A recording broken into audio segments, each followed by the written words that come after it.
Welcome everybody to another important conversation here at the Digital Town Crier.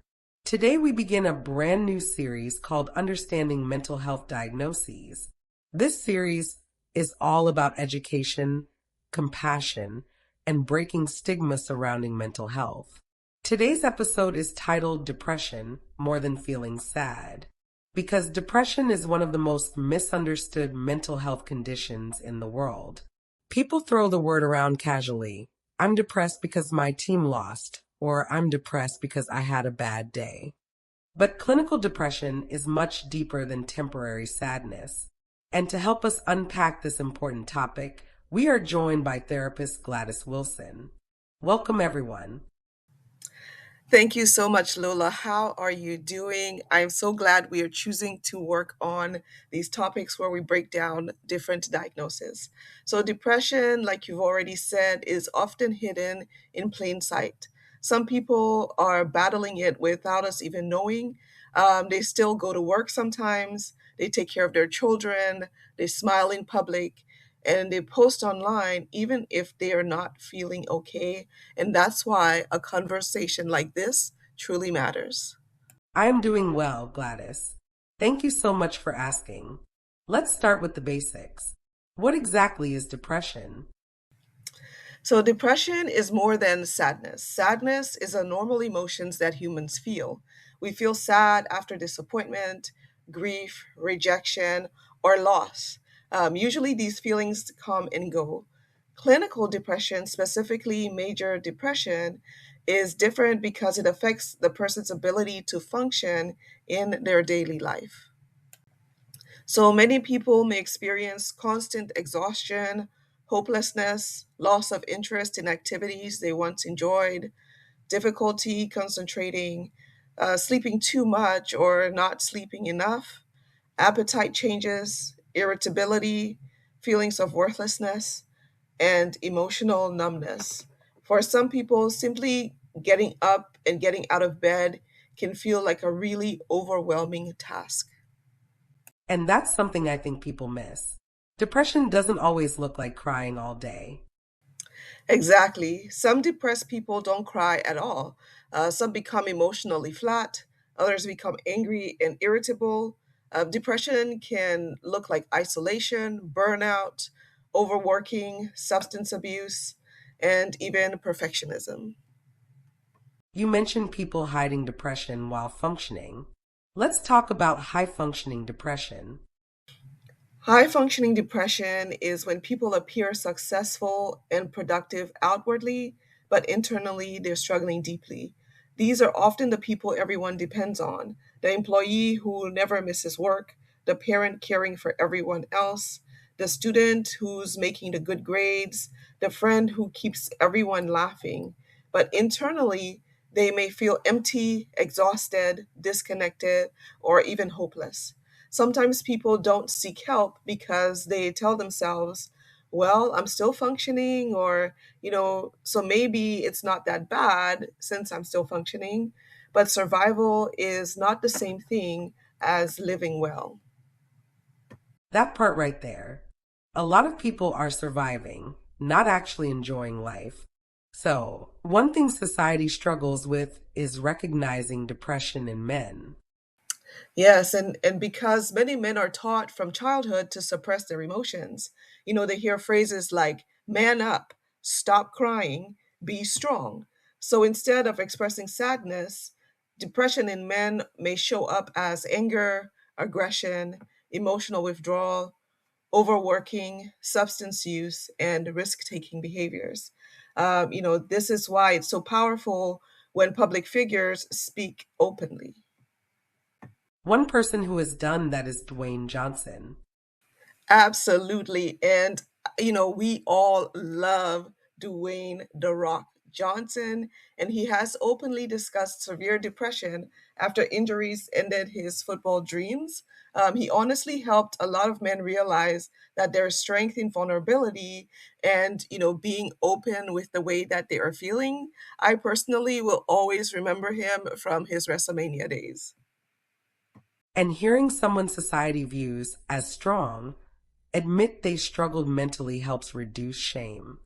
Yes, it does. And seeing how far he has come, lets people know that, hey, you can struggle with depression or anything for that matter and still accomplish your dreams. Sometimes the dreams and the goals that you had may need to shift and change, but you can still accomplish a whole lot of things. And there are a lot more celebrities who have come out that have talked about their mental health journey. And there are a lot, another thing that helps to reduce stigma is the fact that there are a lot of TV shows and radio segments and things like that where men are openly talking about their struggles in mental health. And that obviously helps to reduce the stigma.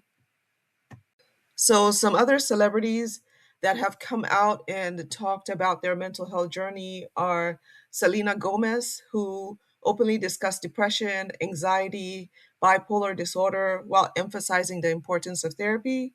And then there's Michael Phelps, who spoke candidly about his severe depressive episodes and suicidal thoughts after the Olympics.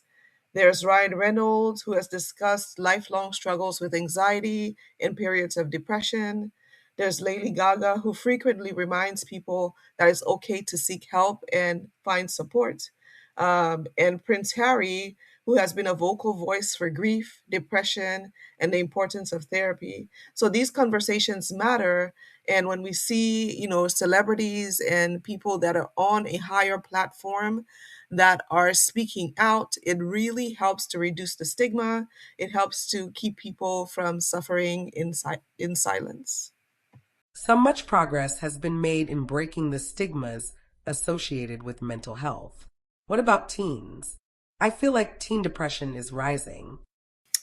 Lola, there are definitely a lot of studies that are coming out that saying that, teen depression is definitely on the rise. And I could go down the rabbit hole about the whole aesthetic movement, and how it's impacting our young people. But I will stick to the topic of today, and we can discuss that at another time. But one of the things that we have to be able to pay attention to is teen depression. Can look very different than the way it looks like in adults, and sometimes it can look the same. So sometimes it looks like irritability, isolation, failing grades, changes in friend group, sleeping all day, increase in sensitivities, loss of motivation, and social media bullying, academic pressure, trauma, and loneliness all contribute to these things. I definitely think we need to do a deeper dive into teens. And we also need to do a segment on our elders because they experience depression too. Now, let's talk about treatment because depression is treatable. Absolutely. And the treatment depends on how severe the depression is and how much it affects daily functioning.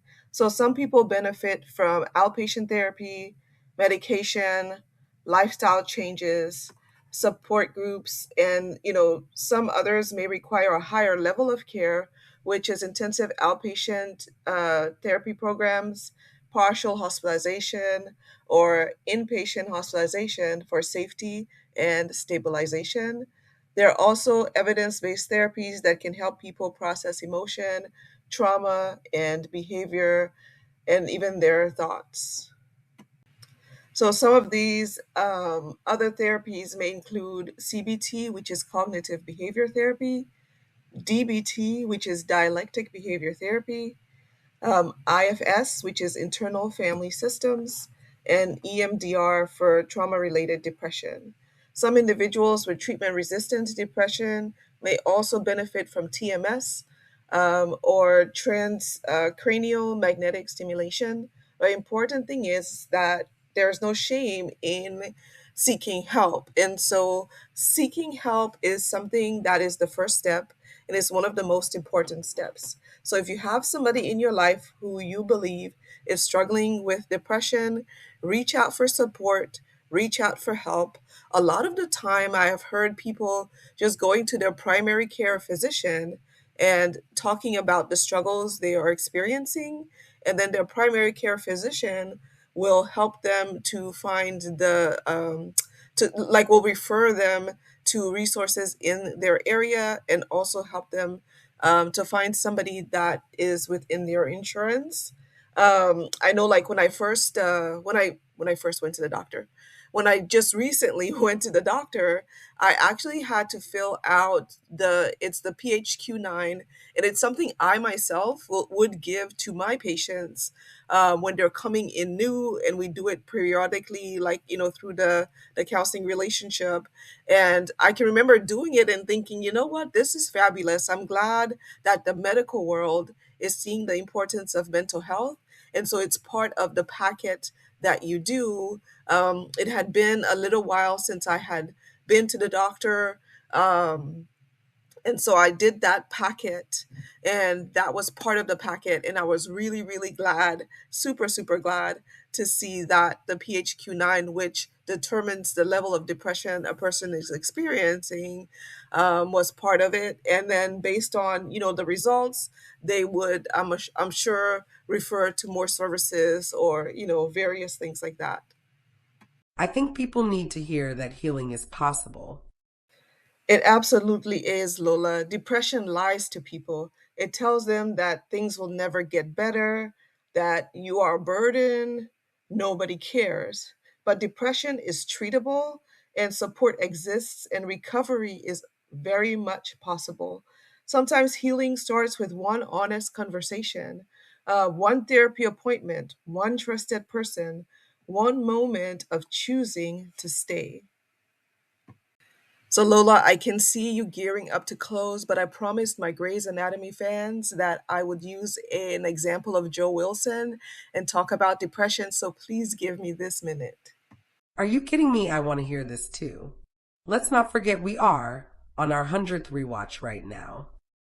I kind of knew that you wanted to hear this too. So, Joe Wilson is one of the doctors who comes into Grey's Anatomy. She's not one of the originals, but every Grey's Anatomy fan will agree that she's one of the best relationships that Alex Karev has ever had. So when Joel Wilson comes into the show, she is bubbly, she's excited about everything. She brings laughter and different things to the hospital and just to the atmosphere. And then she meets somebody that she had worked with before, and this is so funny. Perfectly in character to her, she actually worked in like tiki bars and just all kinds of roadside places and things like that. So as we hear about her life, we hear that she was adopted out as a baby. She spent some time in foster care. She lived a really hard life, and then just before going into med school, she had lived in her car. She had gotten married, and she was in a very abusive relationship. And med school and becoming a doctor really saved her life. And so, if you've heard me talking, I hope you've pinpointed all of the things that can point to somebody having depression. The fact that she was just this over the top, excited, and always making jokes and different things like that. People with depression tend to do that, as we've already talked about. Um, so at a certain point in the show, she decides. So when she meets Alex, they're preparing for their wedding and various things like that. She decides that she wants to know more about herself. So she had never been able to be in contact with any of her biological parents, and so she and another intern, well, the other, she mentions it, and the other intern pokes around and then finds somebody that could be a close relative. And so she decides to take the trip, and she goes to see this person, and she realizes that it is her mother. And when she sits down to talk to her mother, she finds out that she was the product of a very violent rape, and that there were some very, horrible things that happened to her mother.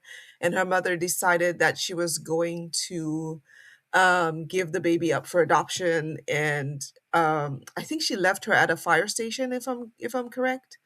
And so Joe Wilson then returns to the hospital. And when she's returning to the hospital, everybody's, is kind of anticipating, hearing what she found out. They know her as this very bubbly, level-headed, motivated, productive person, and she comes back and she just gets in bed. She goes through this like severe depression. There are some like things where she's like just playing over what she's experienced, what she's heard from her mom. This just kind of keeps running through her head. And that's part of what happens to some people when they're depressed. It's all of the negative self-talk that just circles and circles, and they just become preoccupied with all of the negative thoughts, and you can see that happening with her. And the people around her really just don't know what to do, and these are so-called doctors, right? And so they really don't know what to do, because they're like, there's this huge like shift that's happened with her. Alex, who she's in a deep relationship with, they're now fiancés, is kind of wondering, what do I do? And he, is known for not being emotionally very intelligent. And that changes over time. In fact, him getting to know her makes him a little bit more emotionally intelligent, and things like that. So as the time goes on, people are inviting her in back into the hospital. They're coming to her and they're offering food and they're doing different things like that. And I think that's one of the most important thing is when somebody gets depressed and the people around them do not know what to do. Sometimes people just give up and get frustrated and allow the person to continue to isolate themselves. And it's really important to not allow the person to continue to isolate. It is really, really important to continue to reach out, to continue to offer things, to just sit sometimes with the person. And so people, throughout the time that she's going through this severe depression, they do that. And eventually they start to offer her little tidbits of what's happening in the hospital and how she would be needed and how her expertise is valuable, and various things like that. So they keep reminding her of those things. Eventually they start to notice that she's starting to develop some substance use issues, and so they address the substance use issues. It doesn't go too deep with that, but they eventually, through all of their efforts, get her to come back into the hospital. She does go to they do imply that she goes to therapy and things start to get better for her. And then she, as the show goes on, we start to realize that she becomes really a very significant character in the show. And so I say all of this to say that, depression, like we've just talked about, is very treatable, is something that you can come back from. It's something that takes you through these spirals. And it's important to notice that depression is lying to you with these circulating thoughts of negative self-talk, and playing over and over scenes that bring on the negativity. It's important to realize when that spiral happens so that you can know, hey, this is a trick. My brain is tricking me. Depression is tricking me. And once you recognize that, then reaching out for help, getting that therapy. And it's important that if you're somebody that's trying to support a person that you realize is depressed and isolating, that you don't let the frustration build, because that frustration can build and lead you to then let go and say, hey, I'm not helpful in this case anyway. And then, feel drained of your energy and then stop trying to help the person. So whatever happens, don't stop trying to help the person. Reach out for help yourself. So maybe you can talk to a therapist and talk to your therapist about this depressed person and how that's affecting you, what your burnout is looking like, and things like that. Because essentially, you have become a caregiver. Sometimes people think of a caregiver as somebody who's 24 hours around the clock, like providing care for somebody. And you can be a caregiver if you're a friend that's reaching out constantly and the person is giving you that pushback. Even that can be caregiving. Reaching out and not having to be at the person's bedside 24 hours a day, or something like that. So that's my little spiel about how the character Joe Wilson really shows us how deep depression can go, and how all of the people around her village, were able to help her move out of that depression get into therapy, and eventually get back to the things that she loves. In closing, we have had a powerful conversation today.